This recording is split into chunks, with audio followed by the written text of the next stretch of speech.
Divino Mestre Jesus, amigo, irmão de nós aqui na Terra em evolução, de todos nós, encarnados e desencarnados, agradecemos pela oportunidade, pelo ensejo renovado.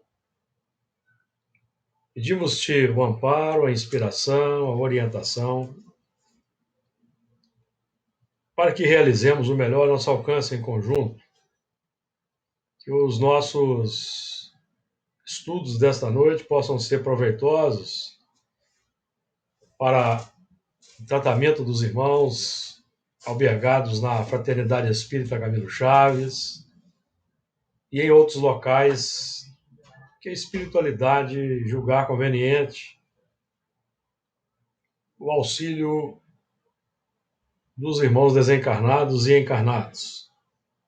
Que possamos obter o melhor resultado, melhor aproveitamento em termos de captação, em termos de irradiação. Que assim seja. Muito bem, então vou projetar o texto.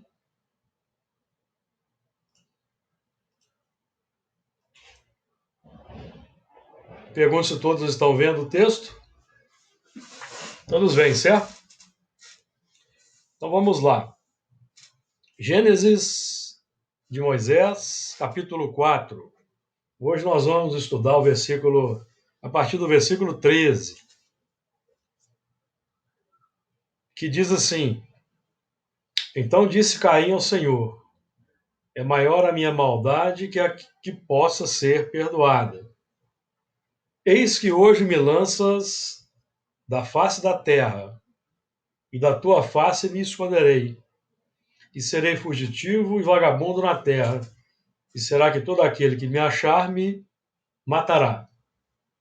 O Senhor, porém, disse-lhe: Portanto, qualquer que matar a Caim 7 vezes será castigado.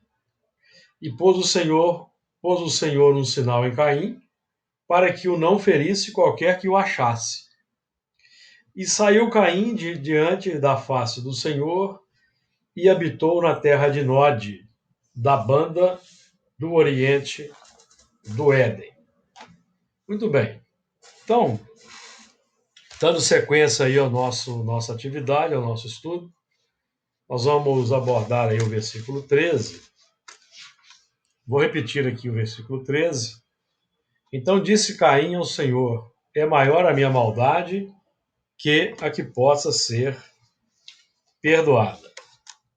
Então disse Caim ao Senhor. Nós já temos trabalhado bastante esse diálogo entre Caim e o Senhor, que é o diálogo no plano da consciência perante os valores superiores que já estão incrustados na nossa, pelo menos como ideias, como esboços, no nosso campo da consciência desperta. Caim define, no plano interior, o somatório do passado que dialoga com o Senhor, ou seja,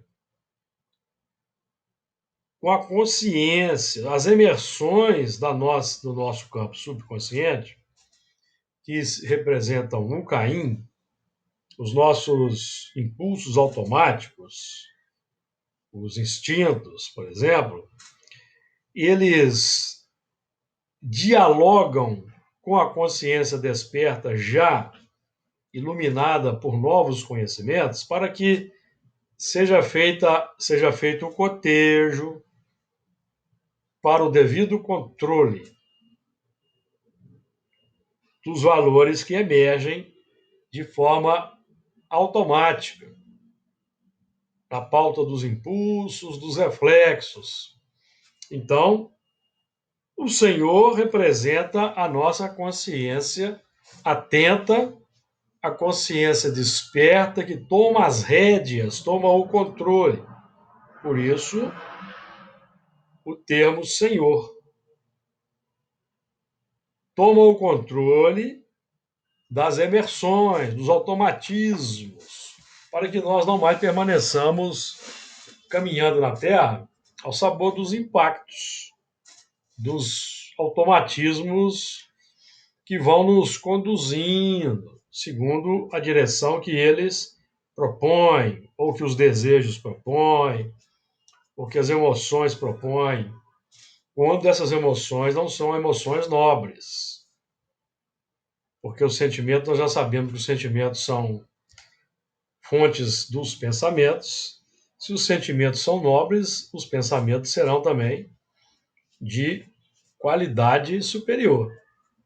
Então, com as emoções nobres, com os sentimentos nobres, não há problemas. O problema, o cuidado, o controle deve ser exercido sobre aquelas emoções complexas, emoções primárias, que fazem aquela conexão com o nosso passado milenar dos reinos anteriores ao reino humano. Então, disse Caim ao Senhor. Então, é a emersão do subconsciente aportando no plano consciente para análise do Senhor, que é a consciência desperta. Ficou claro? Para devida análise, controle, cotejo. Então disse Caim ao Senhor: é maior a minha maldade que possa ser perdoada. Então, aí nós vamos tendo aí o despertar da consciência para o conteúdo que foi praticado, o ato que foi praticado. Então, é maior a minha maldade que possa ser perdoado. Então, está definido que a lei divina está presente já no plano consciencial, sensibilizando a consciência desperta, ao ponto de nós identificarmos a complexidade da ação e definirmos que é maior essa maldade que possa ser perdoada. Então, é aquele momento que nós compreendemos, entendemos que o perdão não é um movimento periférico, de fora para dentro. O perdão é uma atitude de dentro para fora que vai buscar o saneamento, vai buscar a recomposição, o reajustamento, a reparação da falta cometida. De acordo? Lembrando que o reajustamento básico, o mais básico do reajustamento que deve ser feito é o reajustamento dos sentimentos. Porque o amor cobre a multidão dos pecados. Se nós cometemos erros variados, mas nós despertamos pelo arrependimento e começamos a alterar, a trabalhar os sentimentos, transformando instintos em virtudes, nós não vamos entrar naquela pauta do amor que cobre a multidão dos pecados. Certo? O objetivo da expiação é o reajustamento dos sentimentos. Deus ou a lei divina não é vingativa. A lei divina não é vingativa. Vingança não existe nos dispositivos divinos. A nossa ação complexa representa o escândalo necessário para aqueles irmãos que não despertaram a tempo, que estão cristalizados. Então, eles são visitados pela expiação na pauta do que está escrito na questão 262A do Livro dos Espíritos. Deus não apressa a expiação, ele sabe esperar. Mas quando Deus espera, simbolicamente falando, e o elemento não cai em si, então ele fica sujeito aos movimentos da justiça na pauta dos justiceiros, tá, amigos? Que são os elementos promotores do escândalo. Aquele que promoveu o escândalo, por sua vez, se ele cai em si rapidamente, ele evita a cristalização. Então ele vai reparar pelo amor e não pela dor. Eu pergunto se ficou claro isso. Vai reparar pelo amor e não pela dor. Então, se ele fez por exemplo, o elemento lá foi um homicida contumaz, várias existências, não caiu em si.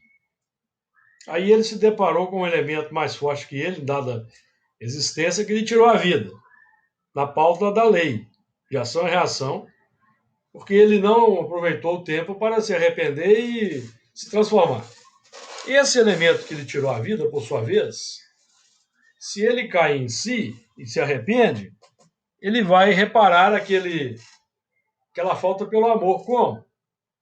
Ele recebe o elemento como filho, por exemplo.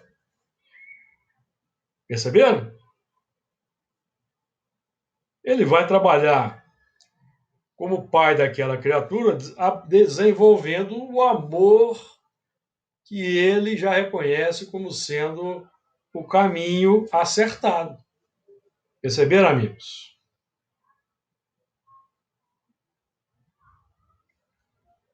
Se o elemento que foi assassinado ele compreende e entende, ele se liberta, parte para novas experiências.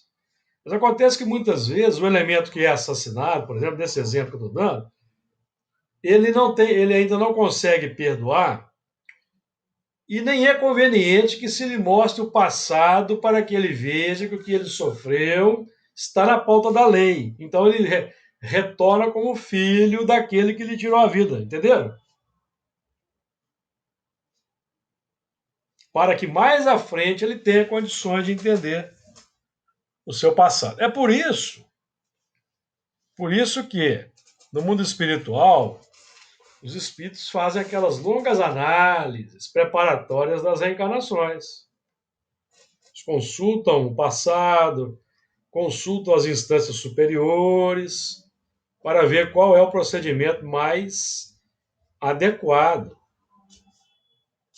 Quando o espírito está muito cristalizado, já muitas existências, como aconteceu, como vocês devem se lembrar do livro Memória de um Suicida, em que muitos elementos são levados contra a vontade à regressão de memória para eles lembrarem o que fizeram. Lembram disso?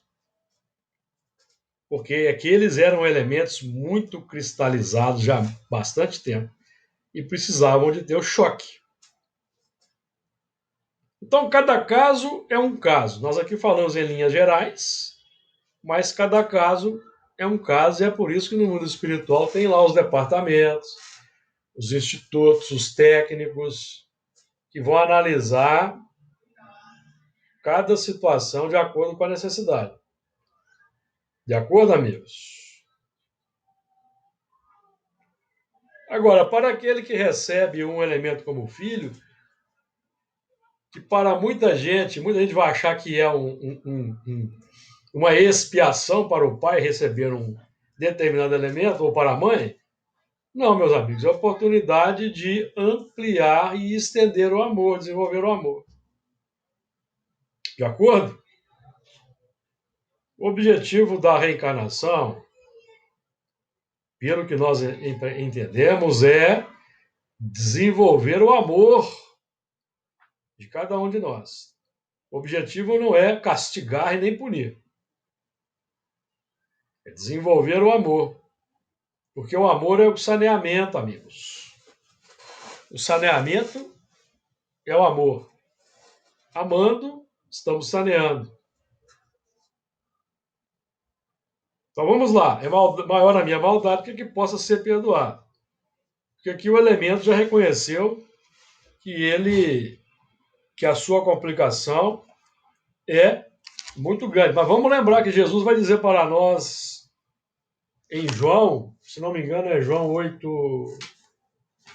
eu ver se eu marquei certo aqui, para que saibais que o Filho do Homem tem o poder de perdoar pecados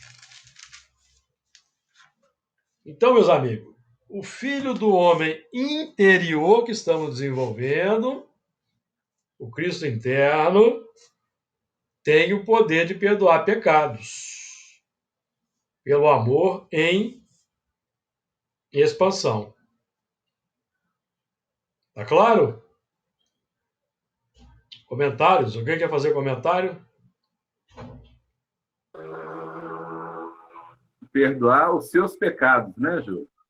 Perdoar os seus Os pecados. próprios pecados. Né? E até trabalhar no terreno da cura do próximo, como Pedro fazia, como Paulo fazia também. Aí você já entra numa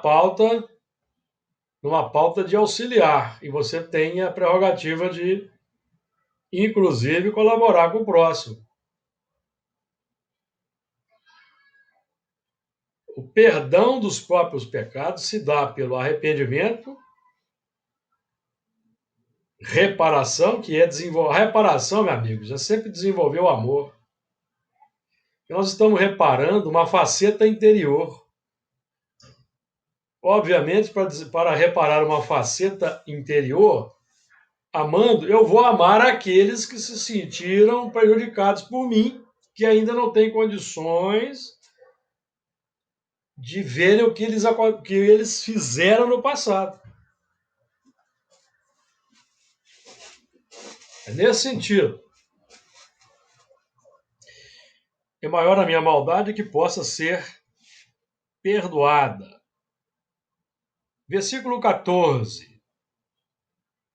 Eis que hoje me lanças da face da terra, e da tua face me esconderei. Serei fugitivo e vagabundo na terra, e será que todo aquele que me achar me matará. Eis que hoje me lanças da face da terra. Desencarnou, amigos, desencarnação. Foi retirado do contexto pelas leis divinas. Vamos nos lembrar que nós estamos trabalhando aqui com o texto de Moisés, que é altamente simbólico e sintético. Altamente simbólico e sintético.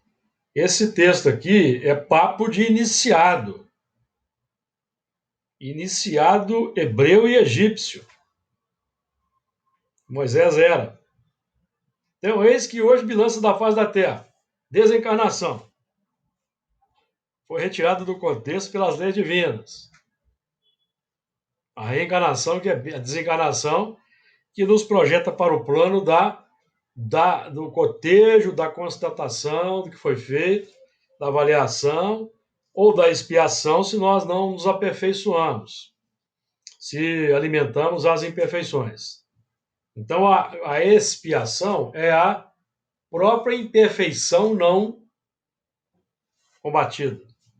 A carga de desconforto que a imperfeição traz. E as consequências exteriores do meio para onde somos projetados. E da tua face me esconderei. Aí, que face? Face de Deus. A face de Deus, meus amigos, é a lei na nossa consciência.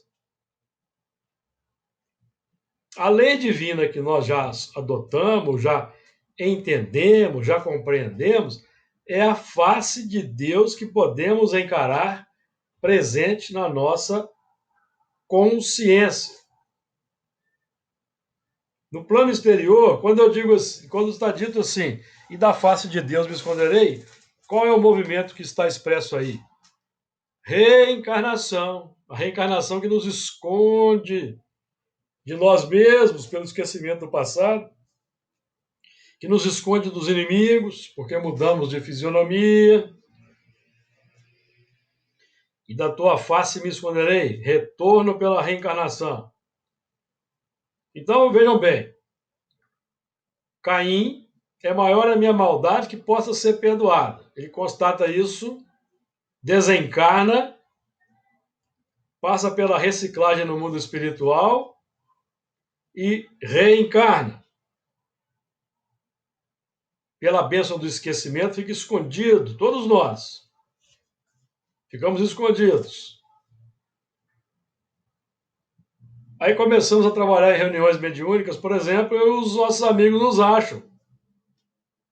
Não é o que tem acontecido? Eles vão e nos acham. Ah, te achei. Você estava escondido aí, mas eu te encontrei. Serei fugitivo e vagabundo na terra. Então é a lei de causa e efeito percebida e assimilada. Então, o fugitivo do quê? Fugitivo da complicação, amigos. Pela renovação que a reencarnação permite operar, nós fugimos do passado complexo, adotando novas posturas. Fugimos, distanciamos daquele passado. Nos fazemos novas criaturas, novas personalidades. Essa fuga de uma situação se dá pela entrada no novo território. Nós fugimos de uma situação entrando em outra. Vincular para desvincular. Vagabundo, por quê? Porque o elemento vai ser um elemento desajustado. Vagabundo, quando o elemento não encontra a sua zona de conforto, aquele trabalho adequado. Então é como se ele fosse um vagabundo, está ali meio sem rumo, meio deslocado, meio descontextualizado. Ele não se adequa a determinadas funções e é como se fosse um vagabundo nesse sentido, tá? Sentido do desconforto, da dificuldade.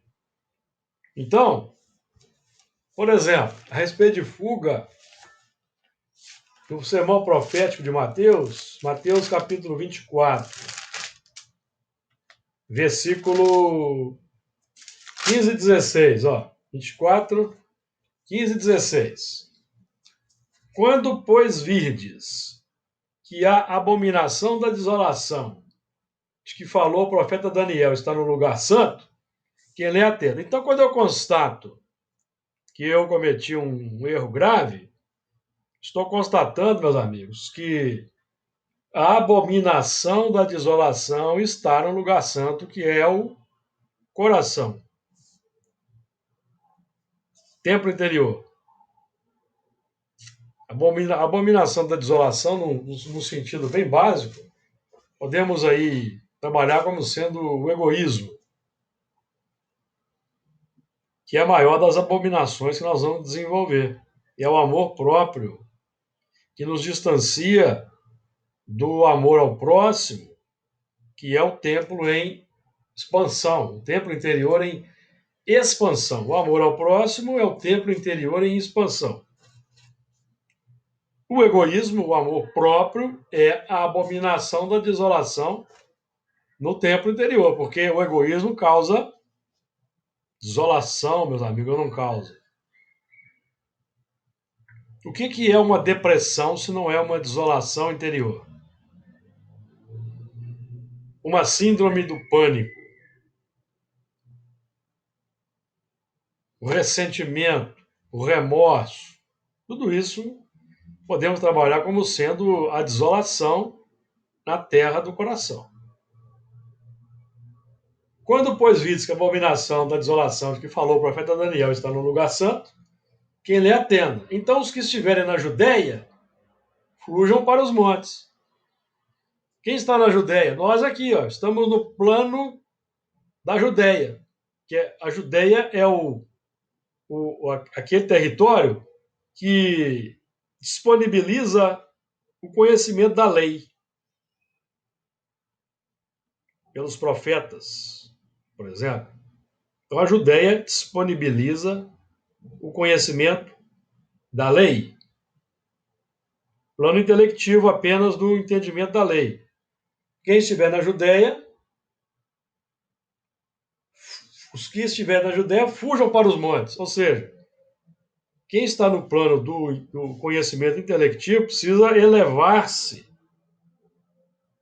partir para o monte da elevação, pelo desenvolvimento do amor, pelo trabalho, pela prática da oração, por exemplo. Esse triângulo aí, importante para quem está na Judéia, que já define que nós vamos encontrar a planície do materialismo, a planície da Judéia. Se você conversa com um materialista e diz para ele orar, ele não vai fazer isso de forma nenhuma, certo? Mas quem está na Judéia precisa partir para esse território monte acima. Monte acima. Pela oração, como aquela fonte de conexão com a espiritualidade amiga e operando no terreno do amor ao próprio. Naquele plano da Judéia complexo, amar o próximo ali naquele território árido. Complexo. Difícil. E nós conseguimos, por exemplo, sensibilizar os materialistas que não acreditam em oração, convidando-os, por exemplo, a praticar meditação, contemplar a natureza, ouvir uma música clássica, procurar cultivar bons pensamentos, boas leituras. Nós estamos sutilmente auxiliando esses irmãos a entrarem num terreno mais da oração natural, podemos assim dizer. Da oração natural. Que é o da prática das boas obras humanistas na sociedade humana. Prática das virtudes. A prática das virtudes, ela é a tônica, deve ser a tônica, principalmente para os religiosos que têm o conhecimento e para os materialistas, porque através das virtudes os materialistas vão se elevando, vão avançando na senda do progresso moral, pela prática das virtudes. Então vamos lá. Serei fugitivo e vagabundo na terra, ou seja, fugitivo da complicação, e esse termo vagabundo define que nós não vamos mais conseguir operar naquela linha antiga em que operávamos. Tá? É um símbolo. Aí é positivo, o termo aí é positivo, não é negativo, não. Então eu vou procurar um outro espaço, uma outra maneira de agir, uma outra maneira de ação, tá? E serei fugitivo e vagabundo na terra, e será que todo aquele que me achar, então vamos ver aqui, achar o Caim. Então nós estamos trabalhando, todo aquele que me achar, define o quê? Autoconhecimento. Identificação do aspecto completo. Então, quando nós estamos aprendendo Espiritismo, que nós vamos lá aprender com os amigos espirituais, com Allan Kardec, que o verdadeiro espírita é reconhecido por domar as inclinações más, então nós precisamos identificar as inclinações más, que é o encontro do Caim aqui, no símbolo. Todo aquele que me achar, todos nós que acharmos cada uma das imperfeições más, das inclinações más, vai fazer o quê? Vai buscar desativar a inclinação má, que é o me matará. Nós desativamos inclinações más, operando na linha do amor e do bem, que é a inclinação boa, a propensão boa, desenvolvendo a índole boa. O matará em termos aí simbólicos, evidentemente, tá? Porque o trabalho não é de matar, é de transformar. Eu vou transformar uma índole má numa índole boa. A força é a mesma. A força que elaborou a índole má é a mesma força que vai elaborar a índole boa, que é a prática do bem, a prática dos bons hábitos. E matará. Agora, do ponto de vista exterior, da nossa atuação no mundo, nós, evidentemente, nenhum de nós aqui está tirando a vida do próximo de forma voluntária, está intencional, de posse de alguma arma, tirando a vida do próximo. Mas nós podemos estar matando a alegria, a felicidade, a paz de alguém com a nossa complicação no plano interior. Aí é um trabalho de reflexão individual de cada um.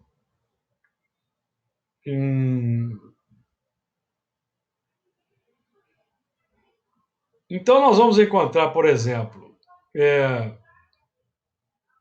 na própria prática mediúnica, nós estamos tendo a oportunidade de achar ou de reencontrar nossas personalidades do passado. Não tem acontecido?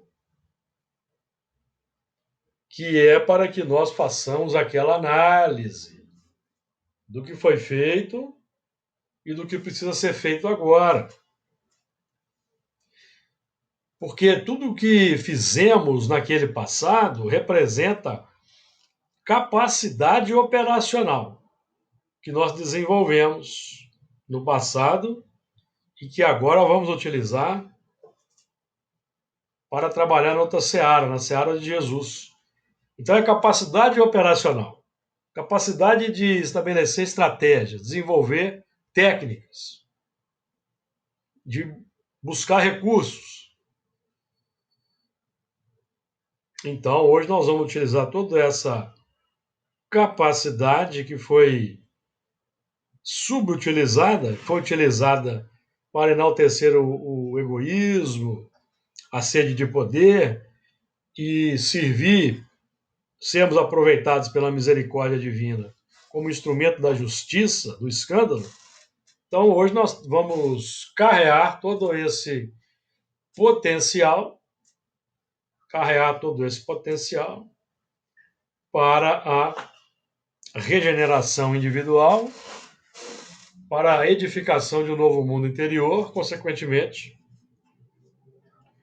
um novo mundo exterior. Comentários aí, amigos? Quem mais quer fazer comentários? Mais ninguém?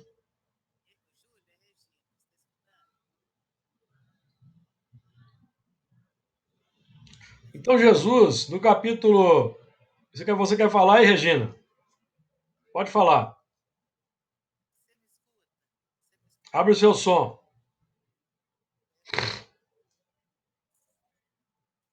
Consegue abrir seu som aí? Porque eu não consigo abrir, não.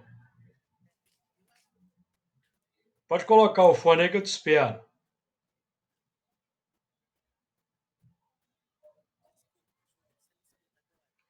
Você precisa abrir seu som.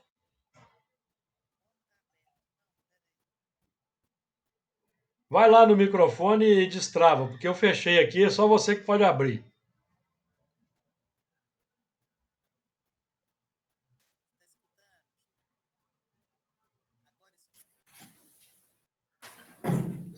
Conseguiu? Você escuta agora? Agora estou escutando. Ô Júlio, é porque eu fiquei pensando que você falou isso com a mesma força que a gente nas nossas imperfeições, a gente comete os excessos, a gente usa também quando a gente toma consciência. Aí eu me lembrei de Paulo, quando era Saulo e depois quando foi Paulo, foi com a mesma força e a mesma intensidade. É isso que eu queria trazer, que na hora eu lembrei. Sim. Dele. É porque a força é neutra. A força é substancialmente boa. Está lá na questão 907 do Livro dos Espíritos. Nós utilizamos essa força para aumentar o egoísmo, o orgulho, a vaidade. E depois vamos utilizar essa força para desenvolver o amor ao próximo. É a mesma força. Ela é neutra. Substancialmente boa. Ela é uma substância, na essência, ela é boa. Porque Deus não cria o mal em hipótese nenhuma. O mal, que é o abuso de que se acresceu a nossa vontade, elaboração nossa. É um desvio que nós realizamos na lei divina, na operação da lei divina. A lei é o amor. A lei única do universo é o amor. Nós vamos utilizar o amor para atender os nossos próprios caprichos. Aí nós estamos desenvolvendo o egoísmo, por exemplo, que é o desvio. Ou nós vamos utilizar o amor para colaborar com Deus na obra da criação. É uma questão de direcionamento, viu, amigos? Direcionamento da mesma força, da mesma lei.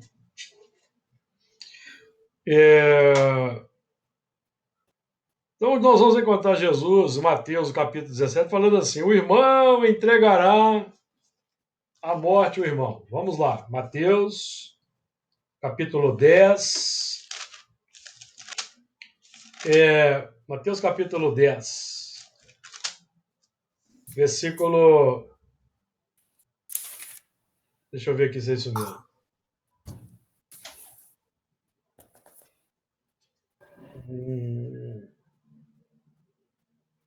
Está dizendo assim, ó. No versículo 19.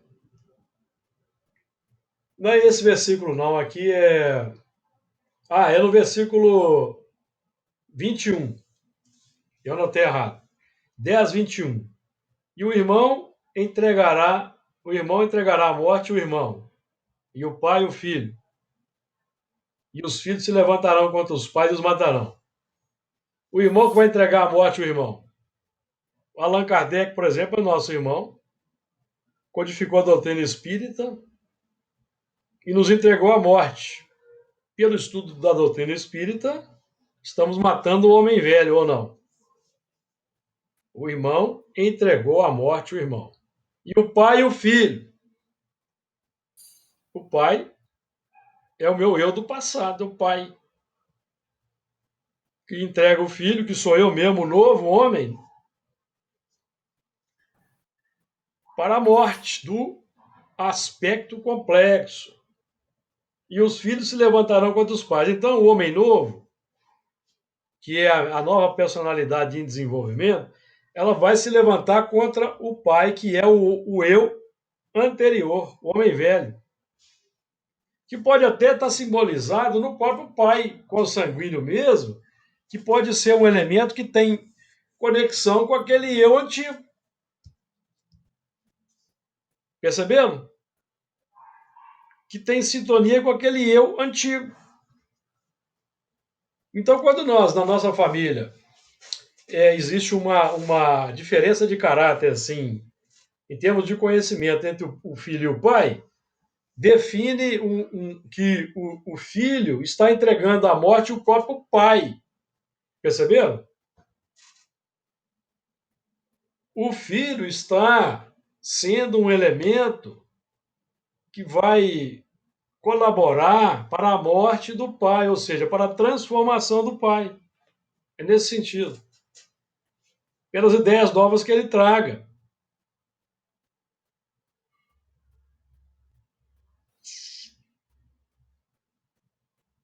Perceberam? Porque cada um de nós aqui, meus amigos, é filho de quem?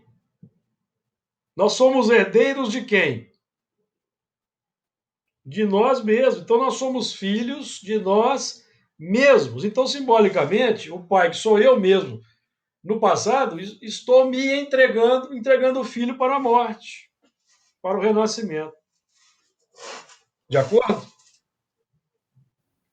Os filhos se levantarão contra os pais e os matarão.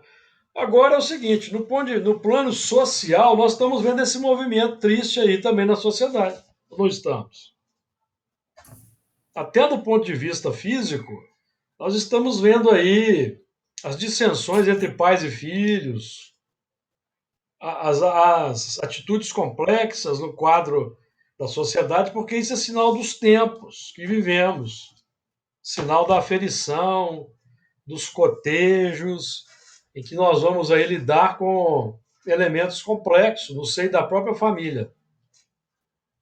Ficou alguma dúvida aí a esse respeito?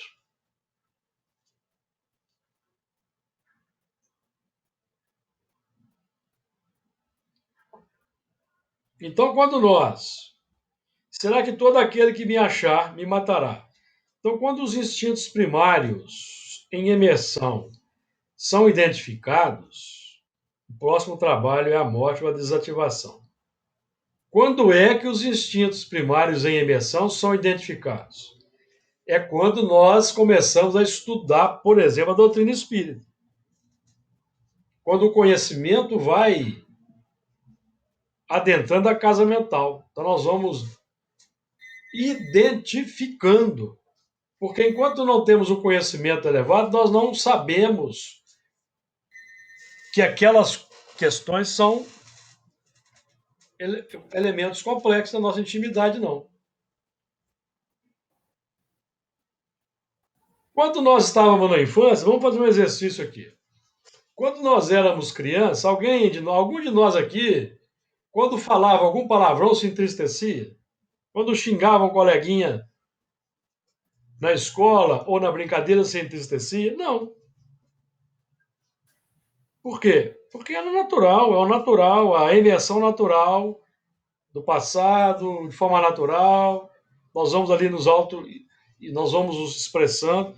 Quando nós vamos adentrando a adolescência, vamos estudando, os pais vão nos trazendo os valores da educação, aí gradativamente nós vamos começar a perceber que aquilo não é adequado, mas é só mais à frente, amigos. Ou não é assim que acontece?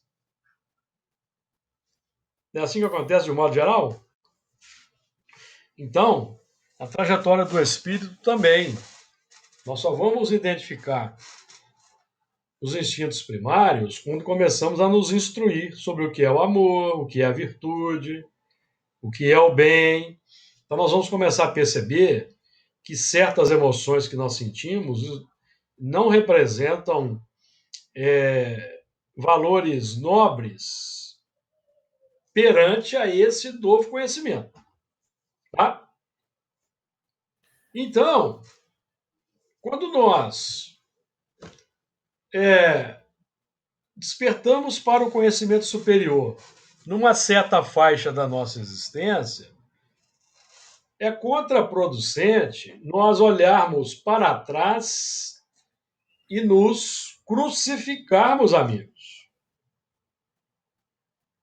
Esse é um movimento contraproducente. Não se justifica. O importante é o que nós vamos fazer daqui para adiante. Não é isso que aprendemos com Paulo, que foi citado aqui? Paulo dizia, deixando para trás as coisas que ficaram, mais ou menos assim, eu prossigo para frente, para as coisas que estão no futuro. É isso. Então nós aqui estamos vislumbrando o nosso passado na Babilônia, em Roma, na Inquisição. Para quê? Para que nós sejamos subjugados pelos amigos espirituais nos planos da depressão, do remorso, do arrependimento? Não. Para seguirmos adiante com os potenciais que ficaram, os substratos que ficaram, os substratos positivos que ficaram dessas atitudes complexas. É o que vamos utilizar agora para o desenvolvimento do homem novo. Porque nós não estamos reencarnados para sermos punidos e nem castigados. Isso é um erro quem supõe que reencarnação seja castigo ou punição. Jamais. Nós renascemos para amar, fazer o bem e assim sanearmos o passado. Margarida que está querendo falar, Margarida? Estou vendo que você está aí um tanto quanto inquieta. Não, né? Se quiser, é só abrir o som. Ô, Júlia, porque a minha internet é que está oscilando. Ah, entendi. É que a sua imagem está piscando aqui, então eu É isso. Tô caio, volto, caio, volto. Então, tá tranquilo. Então, vamos lá. Então, meus amigos, o importante, será que todo aquele que me achar, me matará. Então, vamos lá. O Senhor, porém, disse-lhe, portanto, qualquer que matar a Caim, 7 vezes será castigado. E pôs o Senhor um sinal em Caim, para que o não ferisse qualquer que o achasse. O Senhor, porém, disse. Então, o Senhor, nós já vimos aqui que no versículo anterior, o 13, então disse Caim ao Senhor, imersão do subconsciente no plano consciente, certo? Quando nós trabalhamos aí na reunião mediúnica e que o nosso passado aflora na reunião, é o Caim que está se apresentando, o Caim individual, está se apresentando para o Senhor, que é o novo eu, que é o novo eu. De acordo?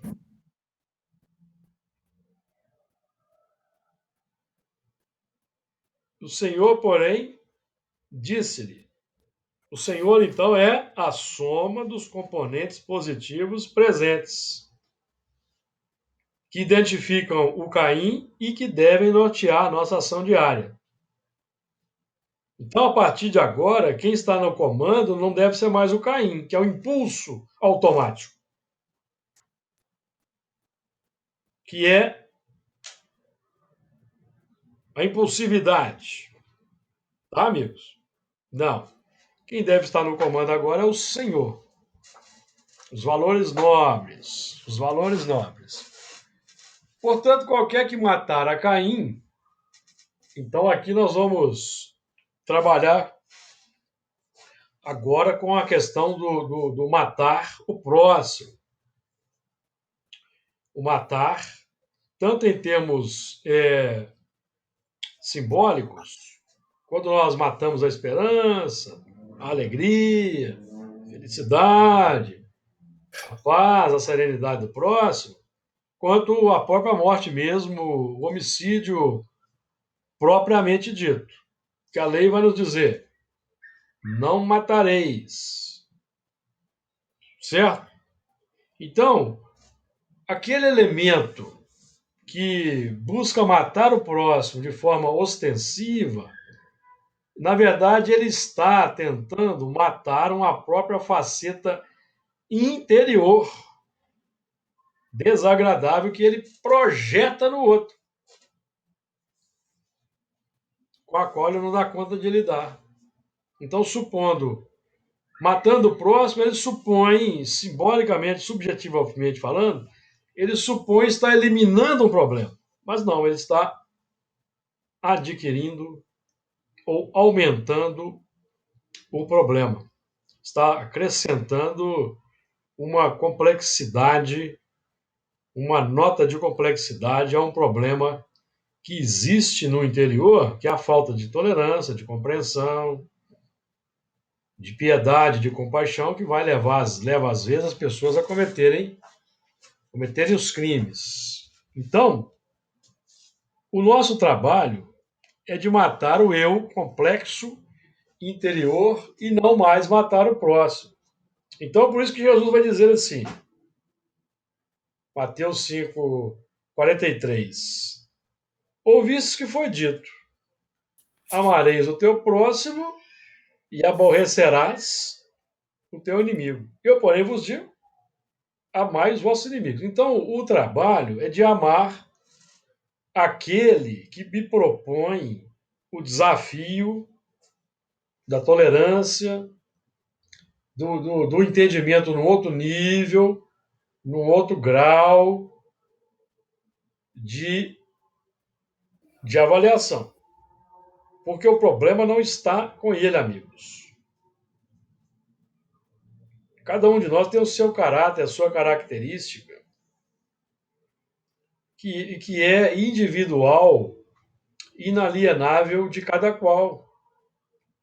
E o meu papel perante as diversas personalidades, os diversos caracteres, é trabalhar o meu grau de aceitação, tolerância e compreensão do próximo como ele é, e não como eu gostaria que ele fosse.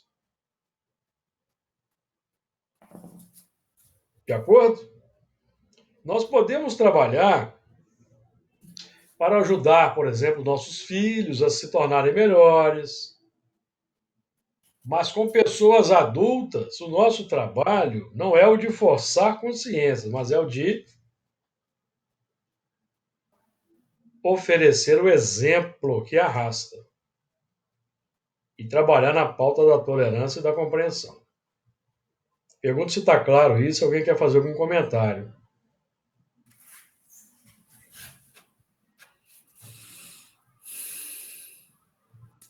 Porque muitas vezes, por nós não conseguirmos aceitar as pessoas como elas são, nós entramos em searas complexas no campo da existência. Por uma ineficiência interior. Em entender que o problema não está com o próximo, está conosco. Sempre, amigos. O próximo foi colocado do nosso lado, seja a esposa, seja o marido, seja o filho, a filha, o vizinho, o colega de trabalho, o transeunte, foi colocado ao nosso lado, cruzando o nosso caminho, para nós aproveitarmos a ocasião e avançarmos na aquisição das virtudes que o caráter daquela pessoa com a qual eu me deparo oferece para mim. De acordo? Então nós vamos vendo que muitas complicações no campo dos relacionamentos aí na sociedade tem aí a sua gênese, nessa falta de capacidade de aceitar o próximo como ele é. Certo? Esse é um aspecto muito importante de nós meditarmos com muito cuidado, para não perdermos a oportunidade. Isso é muito comum na casa espírita. Na casa espírita é muito comum. Ocasionalmente, nós vamos ver na casa espírita pessoas que não conseguem conviver com determinados elementos e se afastam.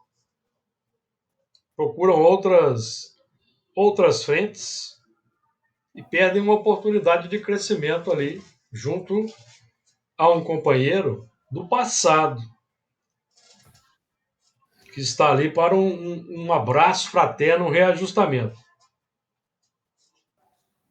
Então, certos movimentos assim que seriam executados ali em conjunto deixam de ser executados, passam a ficar pendentes para uma outra oportunidade. Pergunto se está claro isso.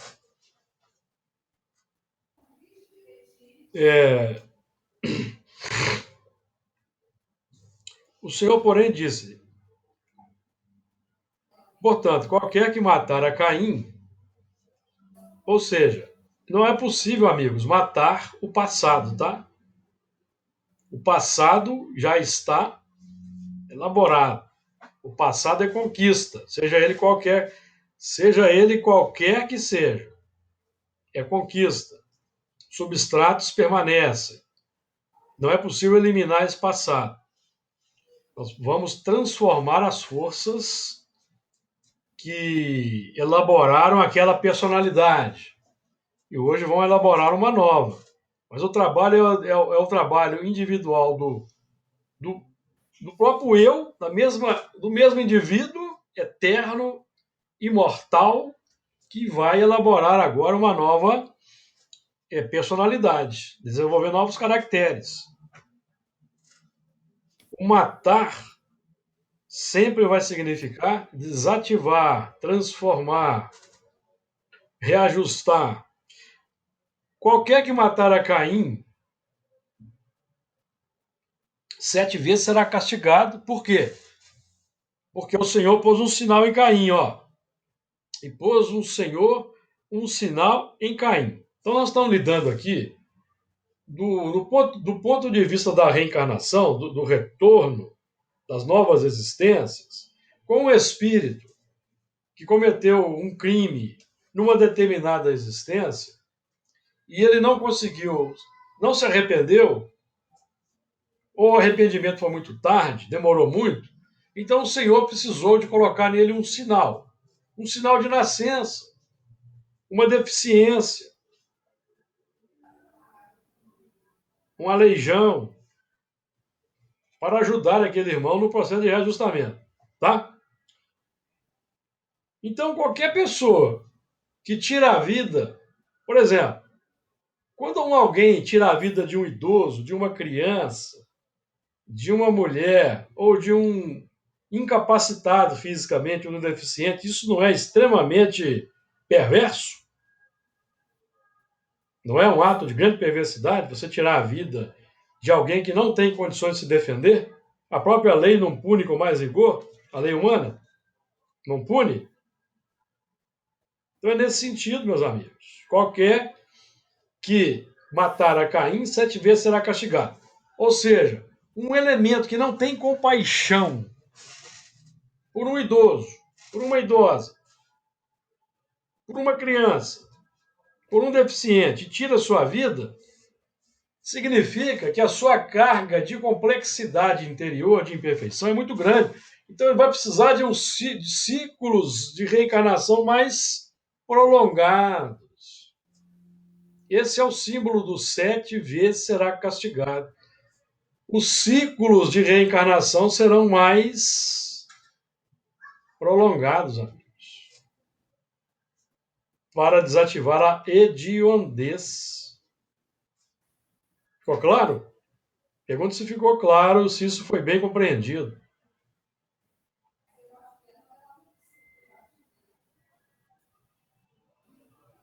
Certo? Porque os elementos com deficiência, com os quais nos deparamos, os anciãos, as crianças, os deficientes, são elementos para que nós possamos desenvolver o nosso grau de compaixão e de misericórdia, de piedade, e ajudá-los, de alguma maneira, no campo da existência. Então, quando alguém tira a vida de uma pessoa nessa circunstância, ele demonstra um grau de crueldade muito grande, de falta de compaixão, de piedade, de misericórdia. Porque ele está tirando a vida de uma pessoa que não tem condições de confrontá-lo, de enfrentá-lo, de se defender, na pauta da legítima defesa. É nesse sentido, tá? E pôs o Senhor um sinal em Caim para que o não ferisse qualquer que eu achasse, que é o sinal que eu falei. Um sinal que vai para despertar não o ódio, mas a compaixão, a piedade. Então, o elemento odioso do passado, ele reencarna sem uma perna, sem um braço, cego, ou surdo, ou deficiente, que é para quê? Despertar a compaixão, até dos inimigos, daqueles a quem ele feriu no passado. E os elementos a se transformarem. E ele também, por sua vez, aprender a ser amado, perceberam? Para que eu não ferisse qualquer que eu achasse. É nesse sentido.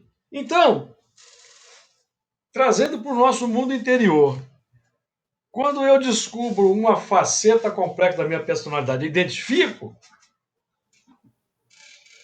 é contraproducente, meus amigos, eu desenvolver aquele sentimento de culpa, de depressão, entrar na angústia. Olha só o que eu fiz, eu tenho um conhecimento tal, e eu fiz isso, eu estou me ferindo desnecessariamente. Eu tenho que partir para uma ação propositiva para eliminar aquela culpa, agindo no bem, no campo do amor ao próximo, nesse sentido. Então, fiquemos aí Fiquemos com esse último versículo e nós finalizamos. O Senhor, porém, disse-lhe: portanto, qualquer que matar a Caim 7 vezes será castigado.